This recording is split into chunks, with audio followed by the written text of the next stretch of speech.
لكن ناس كتير شافت ان دي رساله بتقول فيها الصين احنا خلاص بقى لينا مكان ومحدش هيعرف يمنعنا. ودي على فكره مش حاجه جديده، من 2020 والتواجد الصيني في المنطقه زاد بشكل كبير جدا، حتى لو الصين ملهاش اي استثمار في المنطقه ولا اي علاقه مع اي دوله من الدول الاعضاء اللي ليهم سلطه في المساحات دي.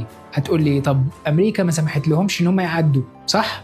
الحقيقه لا خالص، هم فضلوا مراقبينهم وما قدروش يعملوا معاهم اي حاجه. طيب ليه ما قدروش يعملوا معاهم اي حاجه؟ وليه الصينيين كانوا هناك اصلا؟ وليه اللي حصل ده استفز امريكا؟ واحده واحده بقى وهقول لك الحكايه كلها. شايف الصوره اللي قدامك دي؟ المنطقه اللي قدامك دي هي منطقه القطب الشمالي واللي مساحتها تقريبا 21 مليون كيلومتر مربع، تقريبا 6% من مساحه سطح الارض، واحتمال تكون المنطقه دي هي منطقه الصراع الجاي. ورغم ان المنطقه دي هاديه من زمان، لكن بسبب التغيرات المناخيه اللي سنه ورا سنه بتاكل في الجليد، درجة الحرارة عمالة تعلى بشكل أسرع من المعتاد، فده خلى سماكة الجليد تقل لدرجة إن الباحثين شايفين إن في 2035 عبور السفن